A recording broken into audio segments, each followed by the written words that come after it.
atributos, e esse seguramente é um dos atributos que é particular de Deus, mas que ele comunica com sempre há dois senhores, ou há dois deuses.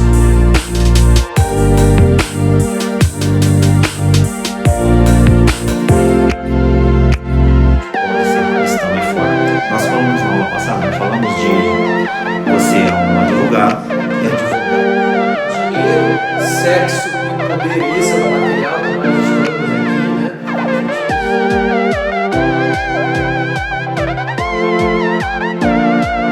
Tem essa preocupação como igreja de trazer aqui para os irmãos para que a gente possa aprender melhor, não pelas nossas pessoas.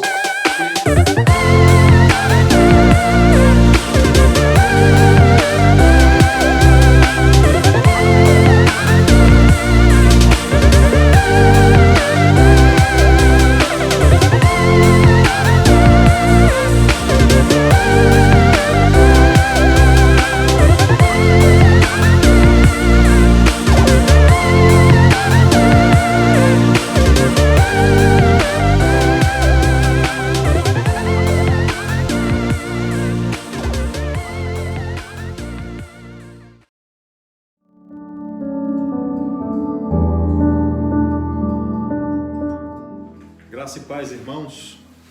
Estamos aqui mais uma vez para falarmos sobre a escola bíblica dominical. Por sugestão do nosso pastor, ele sugeriu que nós fizéssemos dessa forma, uma conversa entre nós três, que somos seminaristas, no formato perguntas e respostas, como se fosse um pequeno debate. A gente grava isso, depois manda para os irmãos, e nós entendemos que isso vai ser de muita edificação para a vida dos irmãos, porque vai esclarecer muitos pontos a respeito dessa nova revista da Escola Bíblica Dominical. Eu gostaria de orar com os irmãos para nós darmos início a esta segunda lição da Escola Bíblica, e peço aos irmãos que em casa curvem a sua cabeça para que nós possamos orar ao Senhor. Amém? Senhor Deus Todo-Poderoso, no nome de Jesus Cristo, nós invocamos a Tua misericórdia e a Tua graça. A Tua bênção, Senhor querido, para este trabalho, Senhor amado, que é aqui conversarmos a respeito de pontos muito importantes que diz a Tua palavra a respeito do dinheiro. Um dos temas da revista da Escola Bíblica Dominical deste trimestre. Senhor, pedimos a Tua bênção e a Tua direção no nome de Jesus. Como os irmãos sabem, estou aqui eu, Reginaldo, Pablo e Wagner. Nós três vamos bater então um papo a respeito dessa nossa segunda lição, que tem por título A Face Sombria do Dinheiro.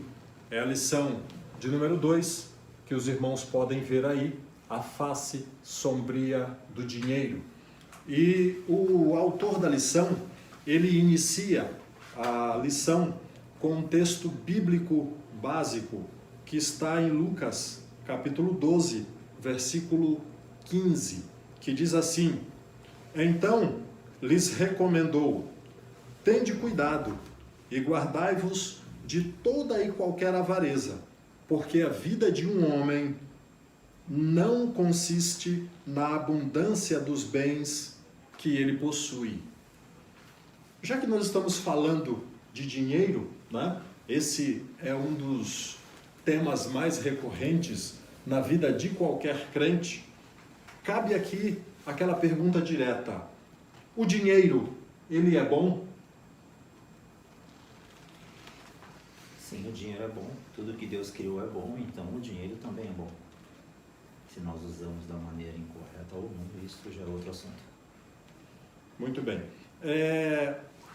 Nós temos visto em textos da Palavra de Deus, como por exemplo o de 1 Timóteo capítulo 6:10, que Paulo diz que o amor ao dinheiro é o princípio de todos os males.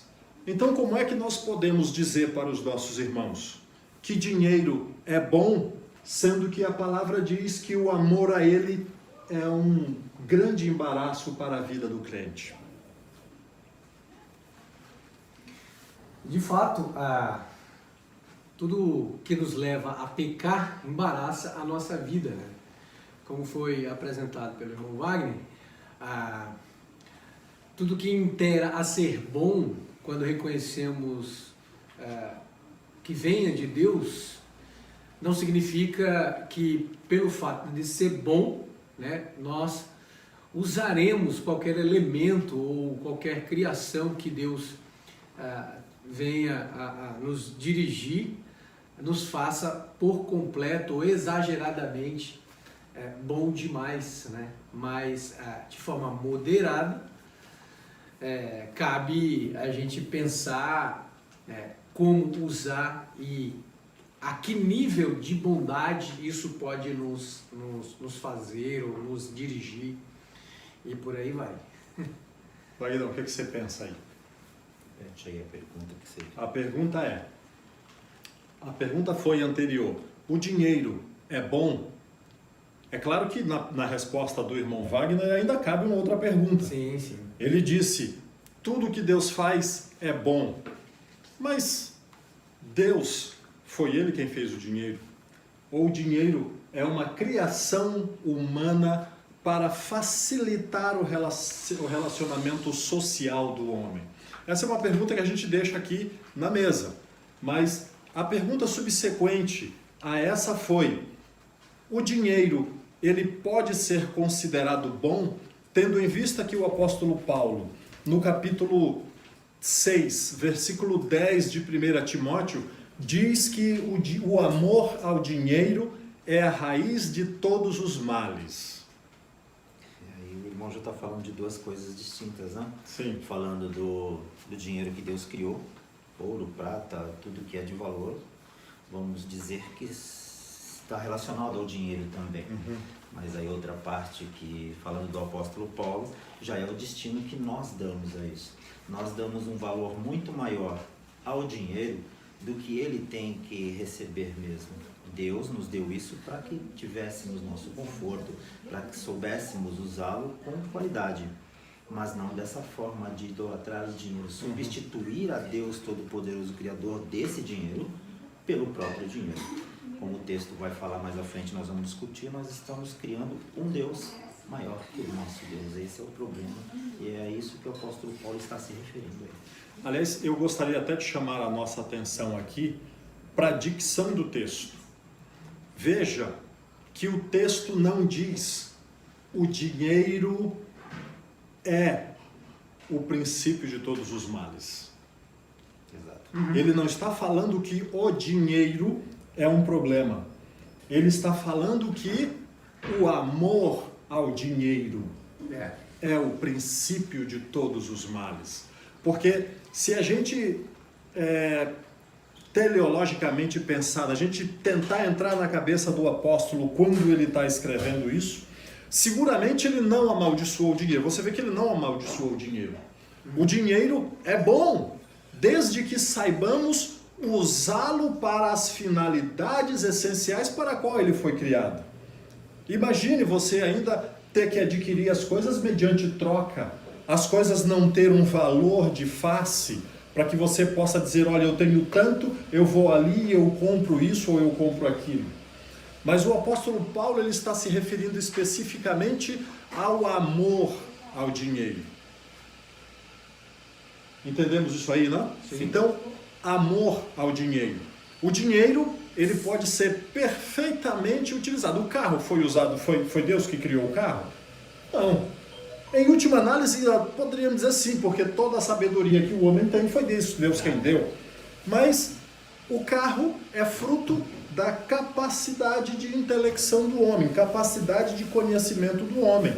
O avião, a construção de imóveis e assim por diante.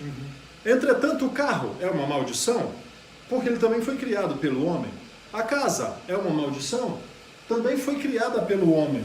O dinheiro também não é uma maldição, embora tenha sido criado pelo homem. Nós estamos falando aqui de dinheiro como unidade monetária, não é? como unidade monetária. Né? Exatamente. Então, nós poderíamos afirmar, o dinheiro em si é mais um dos recursos que nós temos para facilitar a relação social e humana, né? A relação negocial e humana. O mundo, aliás, sem dinheiro, né? Sem esta unidade monetária, ele estaria extremamente confuso, extremamente problemático, né? Então, entendamos que o dinheiro em si não é um problema, mas o problema está em fazer do dinheiro o seu amor, depositar o seu coração de uma forma exagerada ao dinheiro, o apego exagerado ao dinheiro. Aí nós encontramos problema, porque aí nós fazemos do dinheiro o nosso Deus. Aliás, eu gostaria aqui, na nossa conversa, de levantar um outro tema que foi ensinado pelo Deus Jesus Cristo.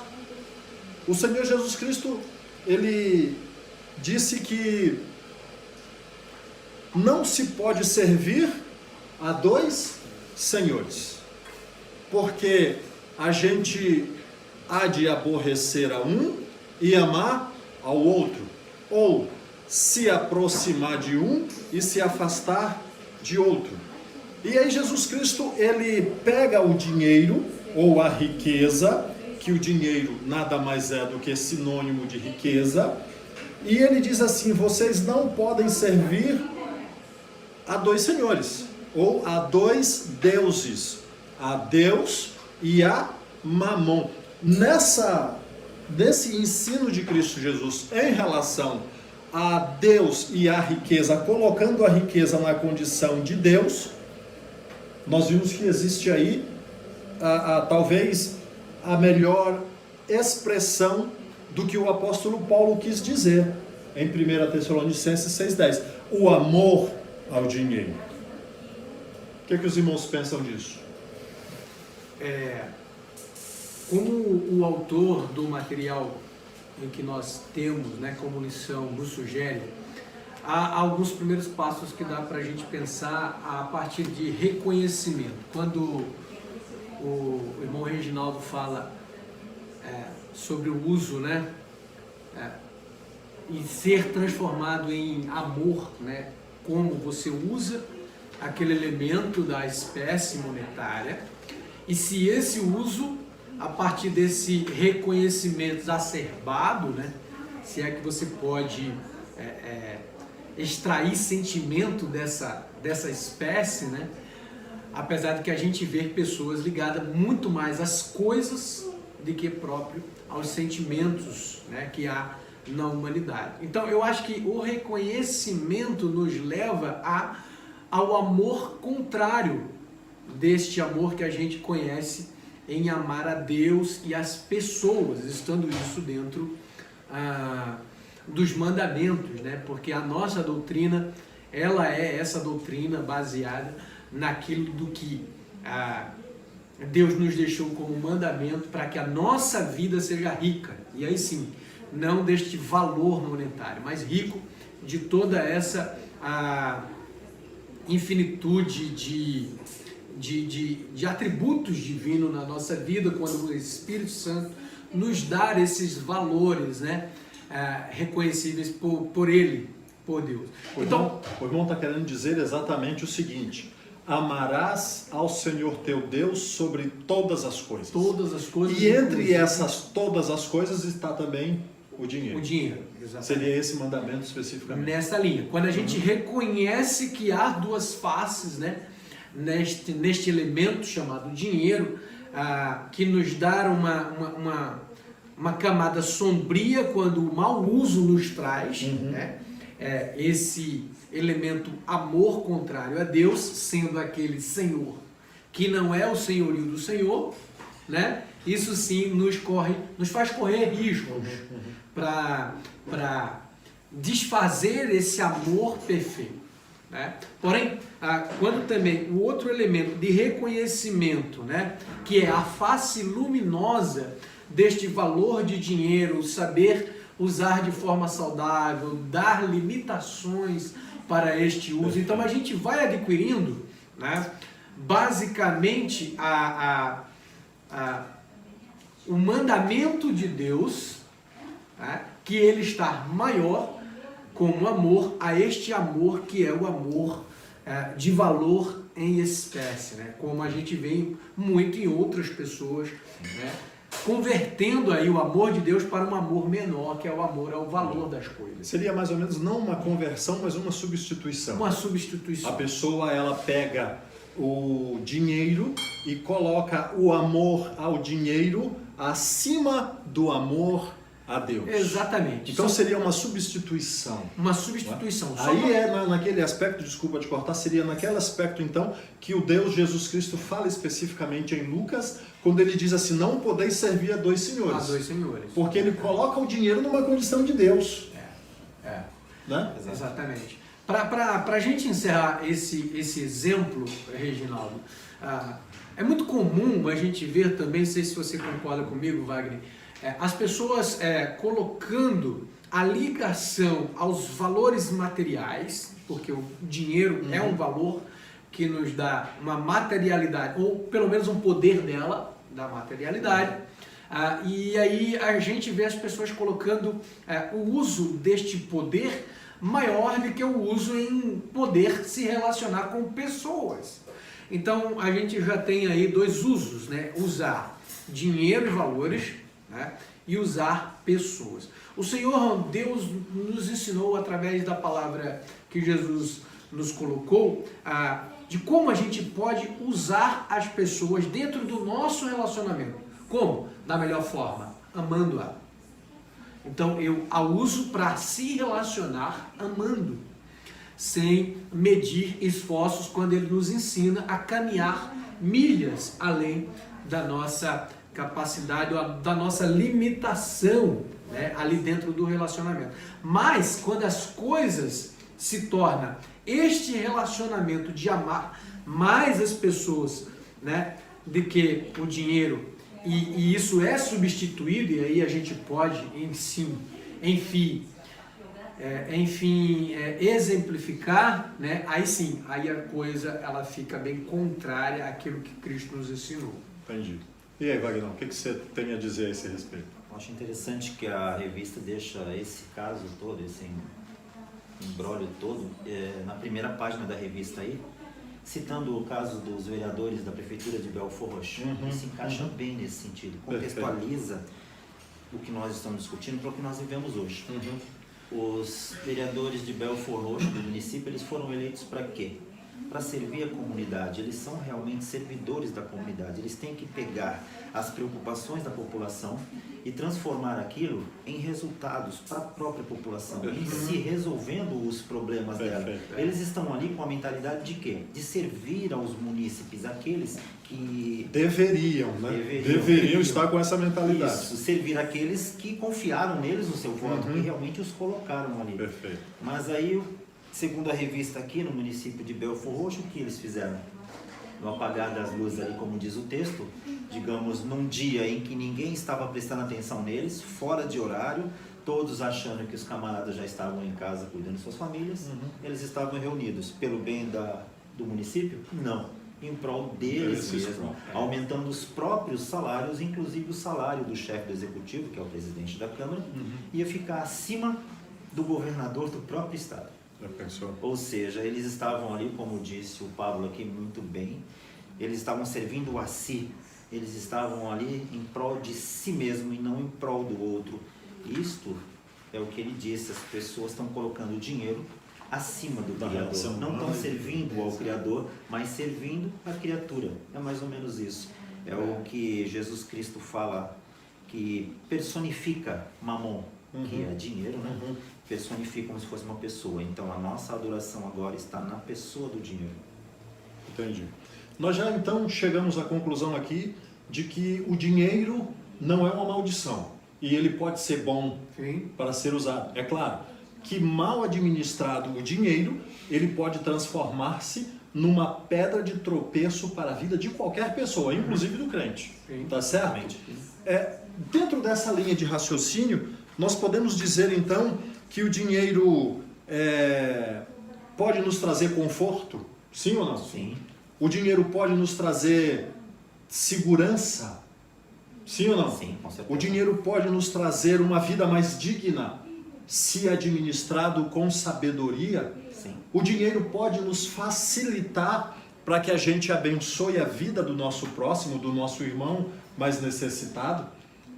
Tá certo isso, então? Então essa conclusão, ela é objetiva. É perfeito a gente concluir que o dinheiro não é em si um problema. Não é. Mas o problema está em amá-lo, não é isso? Porque o amor ao dinheiro, segundo a inerrante palavra de Deus, é o princípio ou a raiz de todos os males. O amor ao dinheiro faz brotar problema de todas as naturezas na vida do homem e também do crente, né? Então,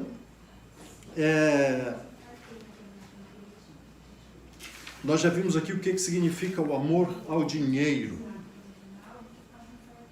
E por isso também, Reginaldo, se você me permite, essa questão de amor, né, já que a gente chegou a isso, né, o quanto o dinheiro ele pode tanto destruir, né, a vida de alguém, Sim, de sim. um lar, Uhum. né, que é a estrutura de toda, né, família, né, mas também pode nos levar a colocar o amor de Deus como o maior de todos os outros amores superficiais, porque com essa questão de amar muito ao dinheiro, né, as pessoas acabam criando um certo tipo de amor, certo? Uhum. Né? Quando o amor de Deus ele sempre será o maior amor do mundo e maior amor de todos os outros tipos de amores superficiais que as pessoas criam. Já disse Deus em sua palavra que as pessoas criaram, né, adoração a coisas, né, mais do que o relacionamento com o Criador. Mas em si, dá-se o dinheiro, né, a nos perceber que há outros tipos de amores, né?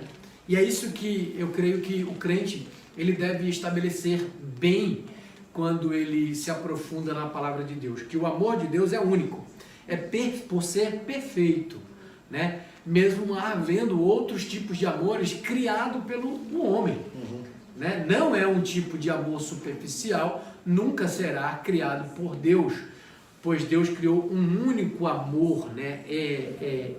É possível ver isso quando a gente vê ele dizendo que ele dá-se o seu filho, né, como o maior amor do mundo para salvar pessoas, né? Então ele é amor, ele tem um único amor maior que outros amores superficiais, e o dinheiro é um desses amores superficiais que pode ser, né, no caso. É um amor efêmero, né? Efêmero, É um amor exatamente. Quando a absolutamente gente superficial que cria ele de passa, forma errada. né? Perfeito. Ainda nessa linha de raciocínio de que o que é o dinheiro, se o dinheiro é bom e se o dinheiro pode realmente nos trazer conforto, nos trazer uma certa segurança para a família, para o convívio familiar, se o dinheiro pode nos ajudar a abençoar a vida dos nossos irmãos, se o dinheiro pode nos trazer, nos proporcionar uma vida com dignidade, sabendo utilizá-lo de forma adequada, isso é bom. Agora, tem aqui uma coisa, a riqueza, que é um produto do dinheiro, um produto da posse. A riqueza, ela, bem utilizada, ela pode servir para a glória do nome do Senhor Deus. Ou ser rico, a Bíblia não admite que o homem seja rico, seja ele crente ou não. Eu creio, assim, curtamente, já rapidamente vendo aqui como Cristo pode nos ensinar, a palavra de Deus nos diz, nos ensina, pelo menos, que façais tudo, né, para a glória do Pai. Então, creio que não é uma imposição, mas uma colocação direcionada para quem serve a Deus, independente da qualidade de vida dele, né? Se ele tenha uma qualidade de vida financeira inferior ou uma qualidade de vida superior. Então está encaixado também uma riqueza de vida, né, para servir a Deus, portanto fazendo tudo na vida dele para a glória de Deus. Wagner, especificamente, eu entendi aqui a colocação do Pablo, mas especificamente, o crente pode ser rico ou ser rico é uma maldição? Para tudo nós temos que ter exemplos bíblicos. Sim. Existiam crentes ricos na Bíblia? Davi era Diversos. riquíssimo. Salomão, o próprio Jó não perdeu sua riqueza, perdeu e recuperou logo em seguida. Então, tem ali José de Arimateia, Abraão, Isaac. Então, nós temos ali exemplos bíblicos de pessoas ricas, sim, e que serviram muito bem a Deus. O crente pode ser rico, sim. Perfeito. Aliás, eu gostaria de compartilhar com os irmãos alguns textos bíblicos. Eu selecionei aqui 4 textos bíblicos que falam exatamente isso que o Wagner acabou de nos assegurar. Vejamos aí, Salmo 62, versículo 10, que diz assim: se as vossas riquezas prosperem, não ponhais nela o coração. Ou seja, o crente pode ser rico? Pode. O que ele não pode é amar ao dinheiro. Nós percebemos aqui uma conversa muito estreita entre os autores bíblicos. Nós vemos Davi escrevendo aqui no Salmo 62, cerca de 1000 anos antes de Cristo Jesus, e ele já falando a mesma língua que Cristo Jesus vem falando em Lucas, que Cristo Jesus teve com aquele jovem rico. Senhor, o que devo fazer para ser salvo? Jesus Cristo disse assim: não conheces os mandamentos? Ah, Senhor, olha, esses mandamentos eu tenho cumprido todos eles desde a minha infância. O que ele quis dizer com isso? Que ainda assim ele não se sentia salvo cumprindo só os mandamentos. Jesus Cristo falou: então te falta uma coisa. Vai, vendes todos o que tu tem, dá aos pobres e me segue. Jesus Cristo tentou deixar claro para este jovem mancebo rico que a riqueza dele poderia ser absolutamente objeto de bênção para as outras pessoas. E é aí onde nós vemos que não há problema em ser rico. Aliás, a Bíblia aqui, nós acabamos de ler um texto bíblico que é muito claro nesse sentido: se as vossas riquezas prosperam, não ponhais nela o vosso coração. Ou seja, você pode ser rico, você só não pode amar a riqueza ou o dinheiro. Porque se você amar o dinheiro, aí nós vamos ter aqui o cumprimento da epígrafe da nossa lição, que é a face sombria do dinheiro. Ele vai te arrastar, a você, a mim, a qualquer um que amar ao dinheiro, a uma vida de pecado, a uma vida de desagrado ao Senhor Deus. Uma outra passagem que também fala disso está em Provérbios 22:1, que ele diz o seguinte: o bom nome é melhor do que a riqueza. Salomão está nos dando uma senhora lição, dizendo que a riqueza tem a sua importância, que ela tem a sua utilidade, mas ela jamais substituirá o caráter, a boa fama, uma conduta irrepreensível. Porque, aliás, está cheio de pessoas milionárias por aí, mas se você procurar nelas caráter, moral, personalidade edificada na palavra de Deus, você não vai encontrar. Não é à toa que boa parte das nossas câmaras legislativas, eu não diria boa parte, eu diria todas elas, estão cheias de homens corruptos. Não estou dizendo que são todos, porque na verdade não são, mas estão recheadas de homens corruptos, porque eles estão simplesmente ali dentro, como disse o Wagner no exemplo lá da cidade de Belfort Roxo, eles estão lá dentro não para defender os interesses dos seus constituintes, do povo que é o seu patrão, mas estão defendendo os seus interesses particulares e partidários. Tá? Tem um outro exemplo aqui que diz assim: a piedade com contentamento é grande fonte de lucro. Bendito seja o nome de Jesus Cristo. Diz ainda Salomão, o casamento feliz é melhor do que finas joias ou grande riqueza. Então nós vemos que a palavra de Deus está recheada de exemplos de como utilizar o dinheiro. O dinheiro, ele tem sido utilizado na vida cotidiana, na nossa vida cotidiana, de forma totalmente equivocada. Nós não damos a importância que o dinheiro realmente merece. Nós sobrevalorizamos o dinheiro.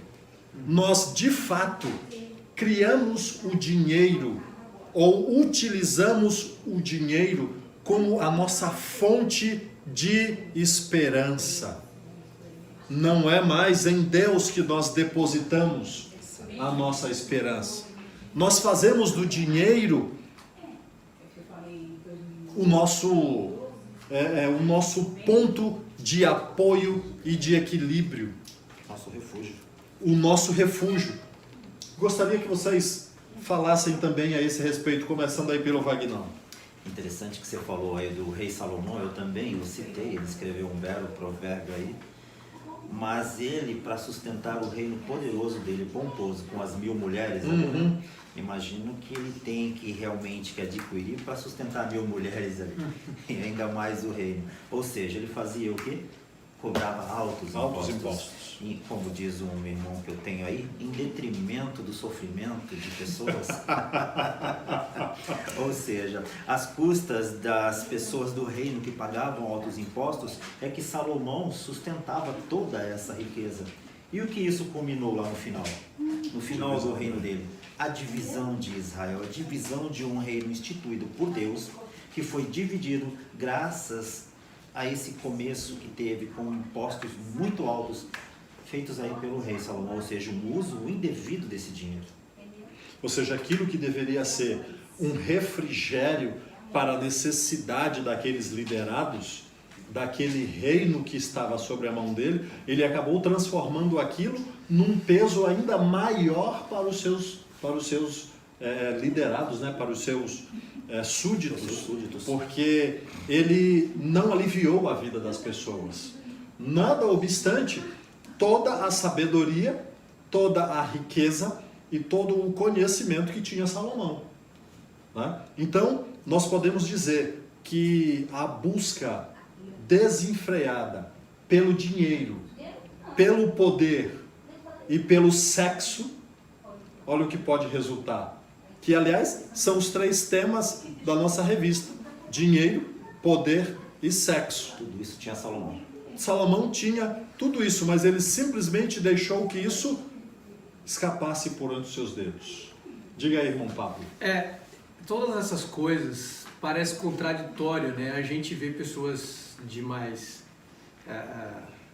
idade passar por exemplos de que todas essas coisas eram pecados, né? Dependendo da forma como elas iriam usar, né? Mas se a gente vê, né, todas as histórias bíblicas, a gente vê Deus instruindo bem Israel como usar todas essas coisas. Dar mandamentos para Israel, estar em detrimento a essas coisas de uma forma legal, né? Para que eles, em meio às outras nações, pudessem refletir a glória de Deus, fazendo de todas essas coisas um bom uso. O fato é que quando a gente dispersa em entender que todas essas coisas são apenas complementares nas nossas vidas, né, aí sim a nossa vida ela fica descabida dos mandamentos de Deus pelo fato da gente ser disperso em fazer mais uso dessas coisas, né? Não de forma moderada, como Deus nos ensina, e de forma responsável, né?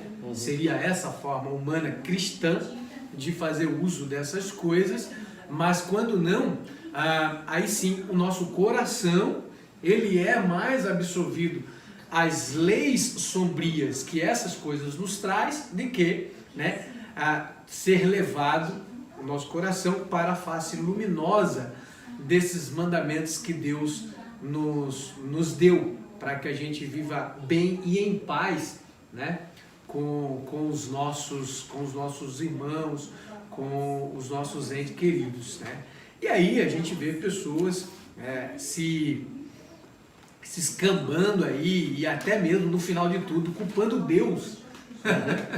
É gozado a gente ver isso, culpando até Deus, né, por ser responsável e culpado de toda a sua desgraça, né? Mas a Bíblia é muito clara, a palavra de Deus nos dá, né, caminhos para que a gente possa ter segurança, né? Isso que o Reginaldo acabou aqui nos trazendo, né? Como certo poder financeiro nos traz, a segurança do sexo no casamento nos traz, né? E a segurança que o poder de forma geral também nos coloca, desde que Deus esteja acima de tudo, ou o nosso coração esteja pautado no centro da vontade do Senhor. Eu gostaria também de conversar aqui com os irmãos. É óbvio que o nosso assunto é a face sombria do dinheiro. O que o autor da revista quer dizer com face sombria do dinheiro? Ele está dizendo que o dinheiro é uma maldição, como nós já conversamos aqui? Não. O dinheiro em si não é uma maldição. A maldição está em fazer dele seu Deus, em você depositar amor ao dinheiro, ou você utilizá-lo de forma indevida. Não é? Eu poderia citar aqui como exemplo como seria este uso indevido. Por exemplo, alguém que tem um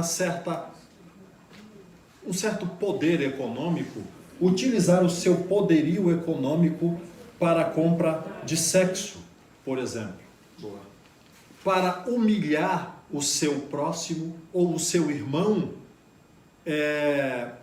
esbanjando esse poder econômico sobre aquele irmão mais humilde. Um candidato que compra os votos para ter o poder. Um exemplo muito claro, Muito bom. o candidato, aquela pessoa que está participando de um processo eletivo e ao invés dela conquistar a confiança do seu eleitor, ela perverte a norma e compra o voto do eleitor. É claro que nesse caso aí o erro não é exclusivo do político. O erro também está naquele que vendeu o seu voto. Ambos estão praticando crime. Mas esse é um exemplo específico de pessoas que utilizam o dinheiro de modo equivocado. Tanto que pagou quanto que recebeu. Exatamente. Nós temos exemplos aqui na Bíblia, como no livro de Tiago, capítulo 5. O apóstolo Tiago, falando desta mesma forma, deste mesmo mau uso do dinheiro, ele diz o seguinte: Eia, pois, agora, vós ricos, chorai e pranteai por vossas misérias, que sobre vós hão de vir. As vossas riquezas estão apodrecidas, e as vossas vestes estão comidas de traça. O vosso ouro e a vossa prata se enferrujam, e a sua ferrugem dará testemunho contra vós, e comerá fogo a vossa carne. Entesourastes para os últimos dias. Eis que o salário dos trabalhadores que ceifaram as vossas terras e que por vós foi diminuído, clama. E os clamores dos que ceifaram entraram nos ouvidos do Senhor dos Exércitos. Deliciosamente vivestes sobre a terra e vos deleitastes e cevastes o vosso coração como num dia de matança. Condenastes e matastes o justo. Ele vos resistiu. Ou seja, o apóstolo Tiago, aqui, ele está escrevendo exatamente para combater o mau uso do dinheiro. já convencionamos, já entendemos aqui, concordamos entre nós de que o dinheiro não é uma maldição, de que o dinheiro pode ser bênção de Deus na minha e na sua vida. Aliás, nós citamos exemplos de homens ricos: Salomão, Jó, Abraão, dentre diversos outros. Davi, na sua condição de rei, era muito bem de vida. Muitos outros homens eram ricos e utilizaram a sua riqueza para a glória de Deus. Eu gostaria aqui também de pegar uma passagem da palavra de Deus que nos ensina o apóstolo Paulo. Ele, na sua didática fenomenal, ele diz o seguinte: quer comamos, quer bebamos, ou façamos qualquer outra coisa, devemos fazer tudo para a glória de Deus. É claro que o apóstolo Paulo, ele utiliza essa questão de quer comamos, quer bebamos, porque ele usa de uma didática que todo mundo pode entender, porque todo mundo come e todo mundo bebe. É o que há de mais elementar na vida.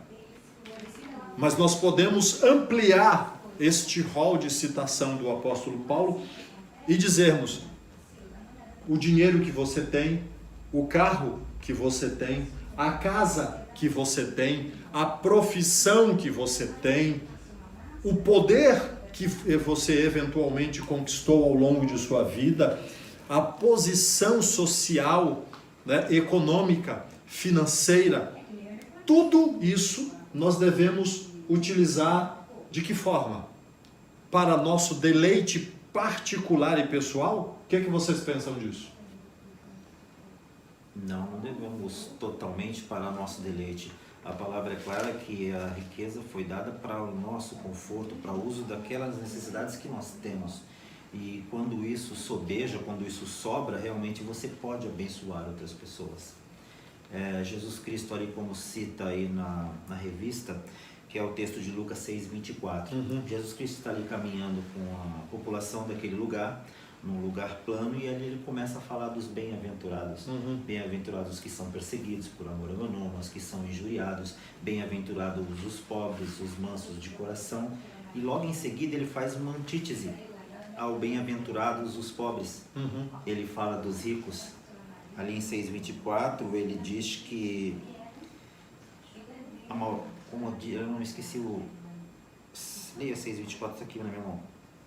Ai de vós ricos, porque já tendes a vossa consolação. O que? Ele está condenando os ricos? Não, porque ele sabe, como você leu ali em Tiago, que eles ficaram ricos de uma maneira injusta. Explorando o pobre. Explorando, porque Jesus está com aquela população de pobres, mas ele sabe que ali no meio também tem grego-romanos.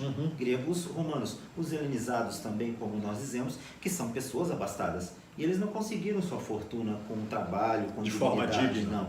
Eles conseguiram essa fortuna de uma maneira indecente. Por isso que Jesus Cristo fala que o dinheiro deles está empodrecido, enferrujado. É esse mau uso do dinheiro que o irmão está se referindo aí. A distorção, né, é o que o material nos apresenta, a distorção desse uso dos elementos que Deus nos dá, porque Ele nos ensina desde o começo dos escritos bíblicos a ser mordomo de tudo que Ele nos dá. Sim, sim. Certo?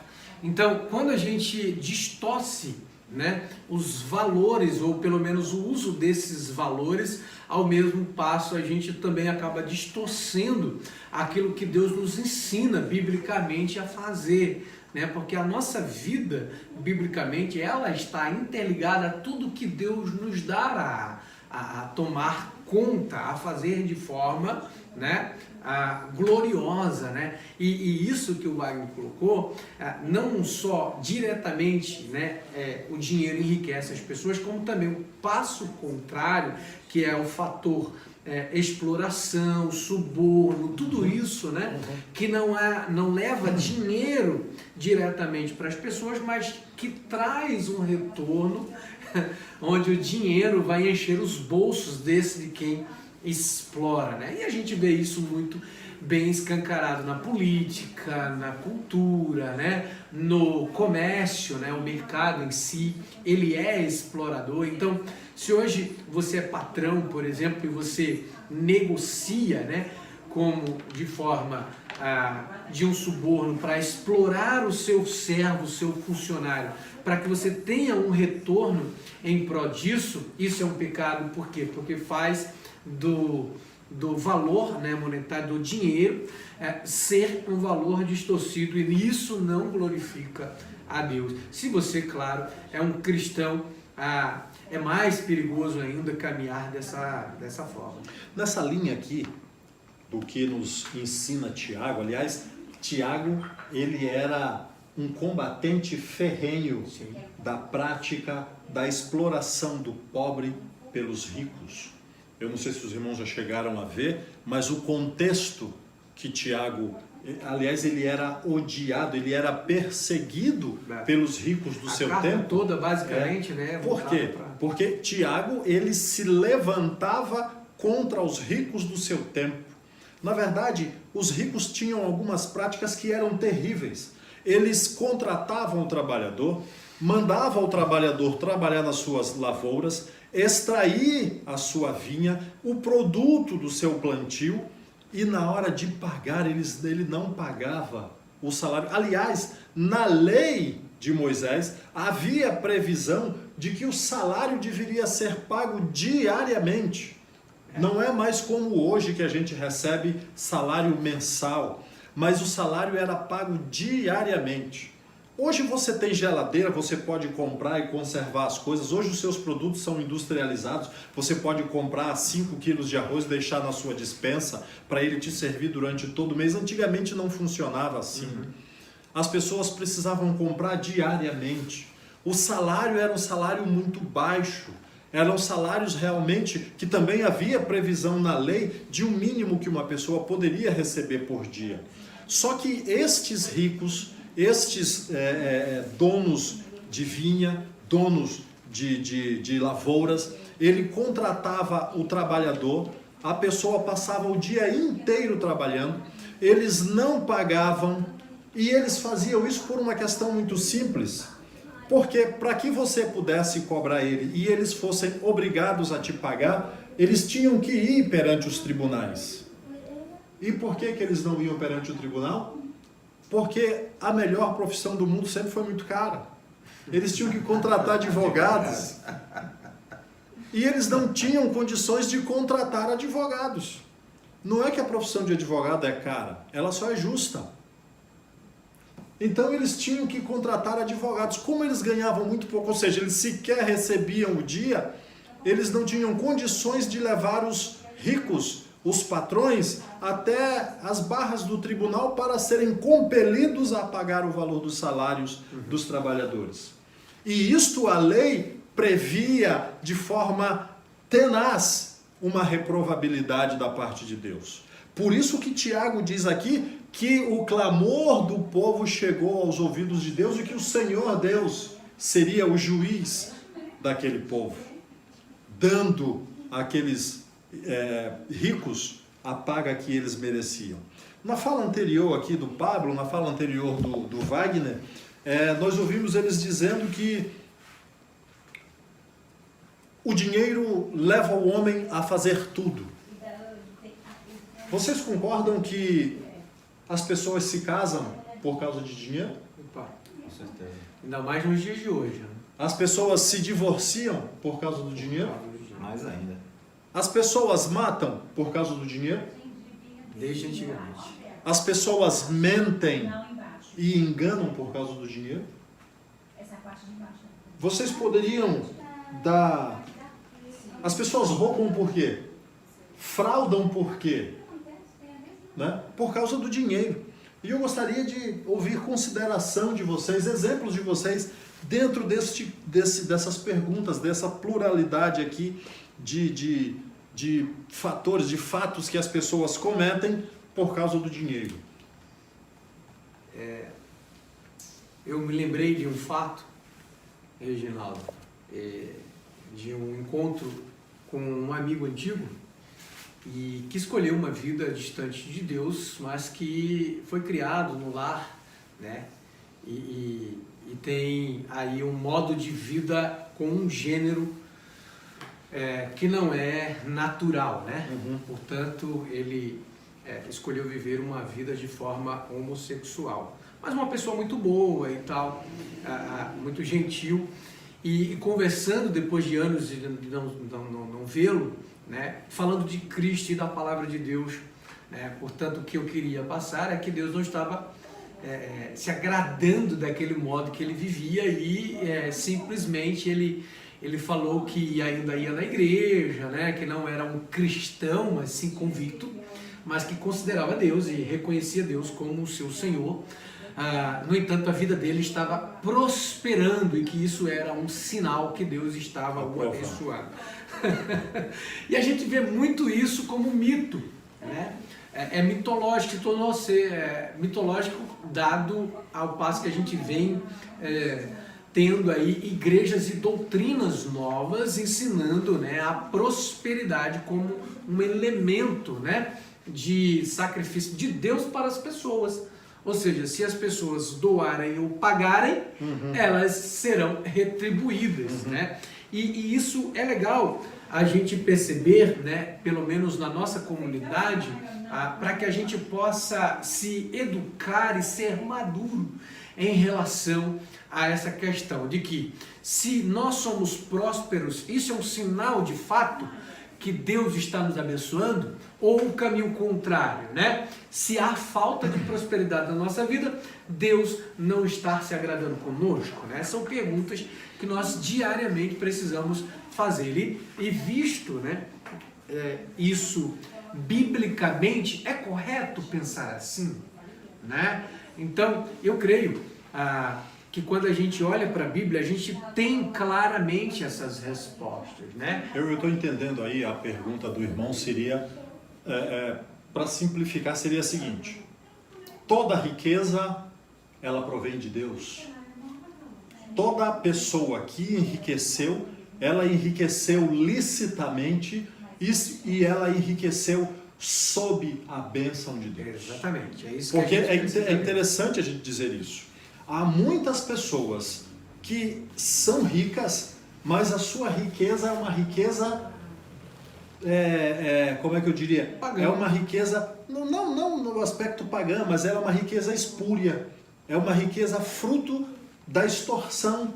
É uma riqueza fruto do roubo. É uma riqueza fruto da fraude. Esta riqueza não é uma riqueza abençoada por Deus. Esta riqueza é uma riqueza que ela carrega a maldição de Deus.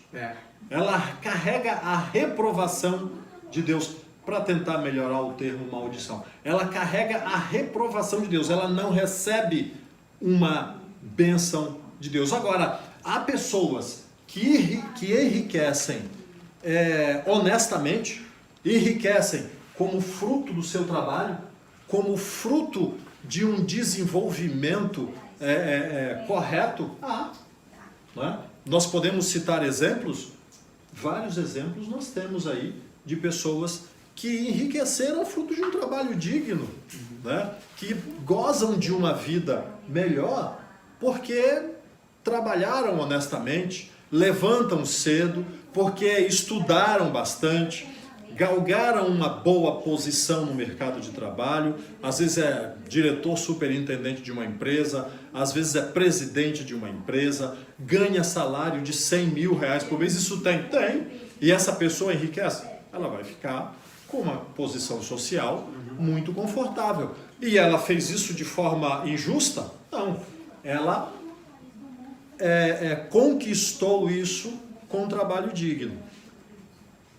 Vou aqui, para a gente encerrar a nossa lição de escola bíblica, que nós já estamos com quase 1 hora, eu vou fazer a seguinte colocação e pedir aqui a opinião dos meus irmãos. As nossas câmaras legislativas estão recheadas de fraudes, estão recheadas de homens ricos injustamente ou como fruto de um labor reprovável. o nosso poder judiciário, eu estou falando aqui dos poderes que constituem uma democracia.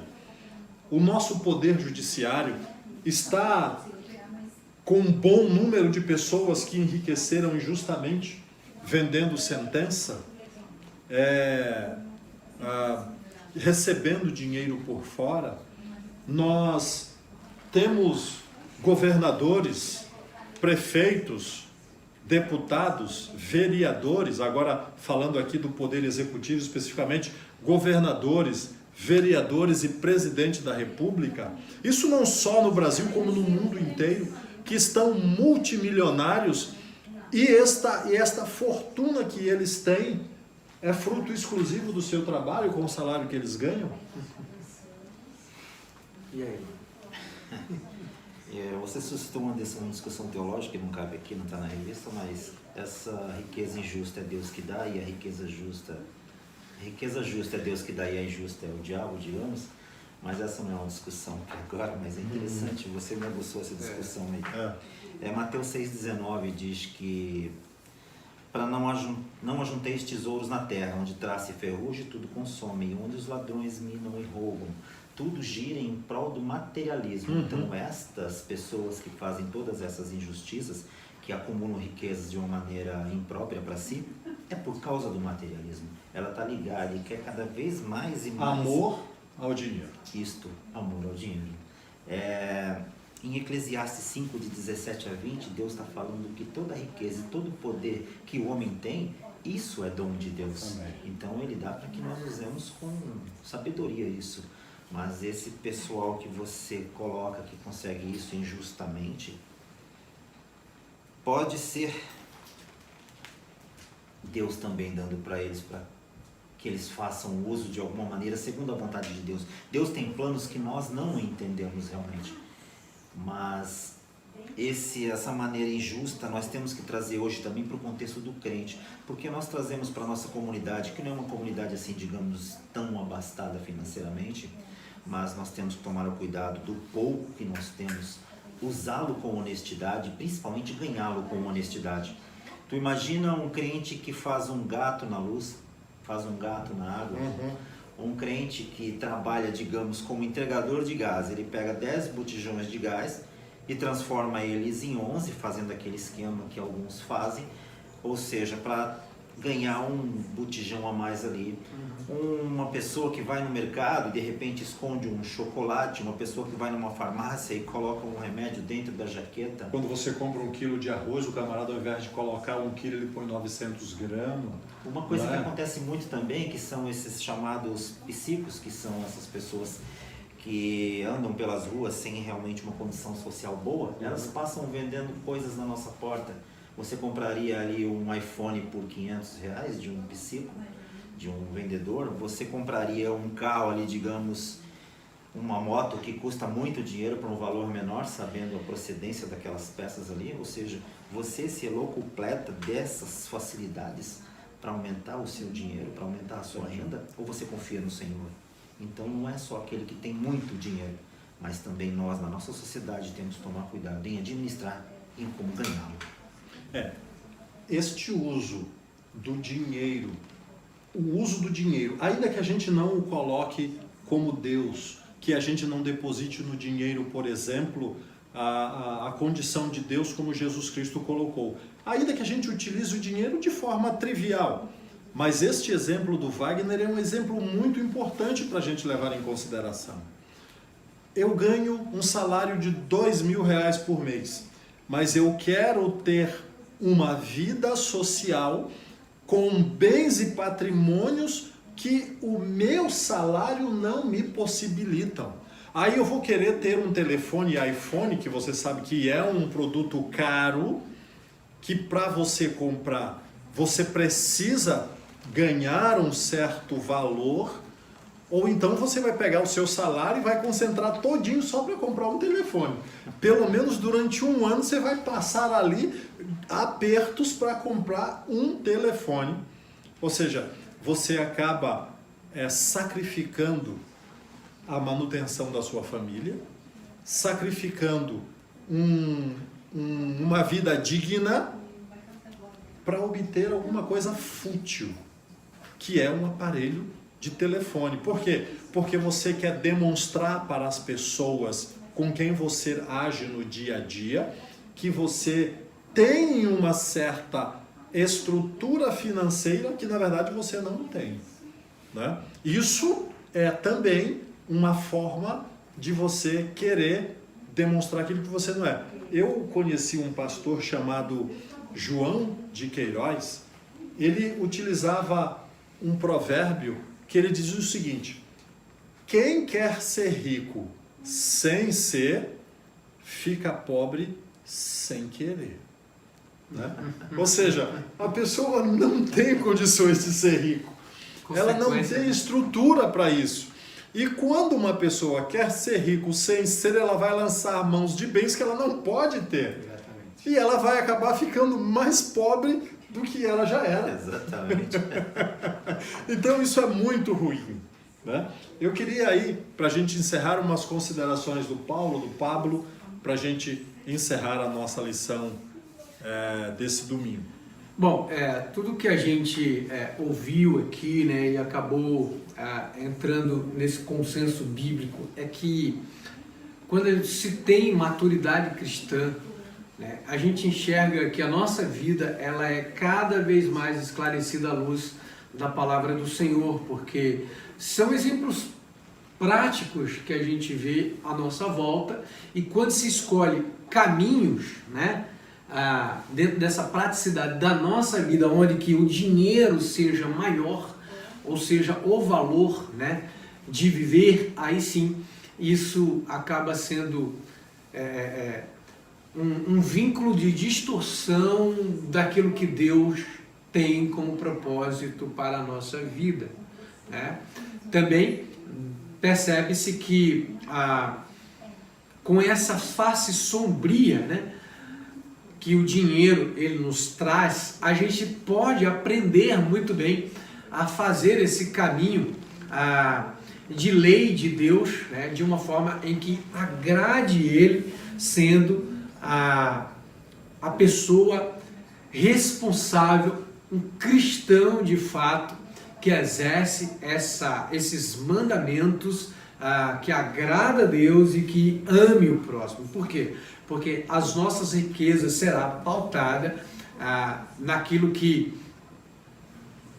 o brilho, a face luminosa do Senhor, do seu Espírito Santo, faça-nos usar essas riquezas para abençoar pessoas e que isso reforce a glória do Senhor. Dá para você dar um stop, né? Wagner. Eu finalizo aqui rogando aos irmãos para que realmente coloque a mão na consciência e analisar o seu dia a dia. A palavra de Deus fala para que tudo que nós fizermos como se fosse para Deus. Então, se você vai gastar o seu dinheiro ou ganhar o seu dinheiro, faça como se fosse para Deus, procurando a bênção dele. Se você vai gastar, gaste realmente com responsabilidade. E se você vai ganhar, ganhe-o com honestidade. Se está fugindo desse padrão de Deus, comece a mudar. Comece realmente a transformar a sua maneira de ser, para agir conforme a palavra de Deus. E assim nós seremos abençoados e poderemos experimentar todas as bênçãos que o Senhor tem para nos dar.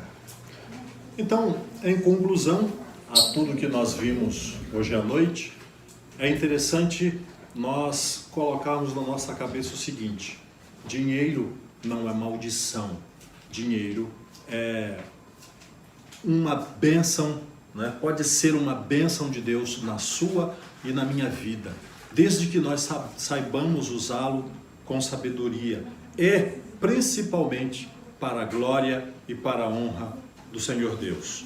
Eu posso ser rico, você pode ser rico, mas a utilização desta riqueza, ela tem que glorificar ao nosso Deus. É essa a essência de tudo que nós fazemos como cristãos. Quer comamos, quer bebamos, ou façamos qualquer outra coisa, façamos para a glória e para a honra do Senhor. Glória a Deus. Oremos a Deus então e agradecemos ao Senhor por nossa escola bíblica. Senhor Deus Todo-Poderoso, nós louvamos o Teu nome, Senhor, por estes momentos aqui, meu Pai. Te suplicamos, Deus, que a Tua bênção repouse sobre a vida de cada um de nós. Meu Senhor da Glória, nos dê sabedoria, nos dê inteligência, Pai, nos dê direção do Teu Espírito para utilizar esta ferramenta, Senhor querido, criada para facilitar a nossa vida em sociedade, que é o dinheiro, que possamos com ele glorificar o Teu nome, com ele abençoar a vida do nosso irmão, do nosso próximo, com ele abençoar também na propagação da Tua palavra e na conversão de outras pessoas. É o que nós te suplicamos no nome de Jesus Cristo. Amém, Senhor. Amém, Senhor.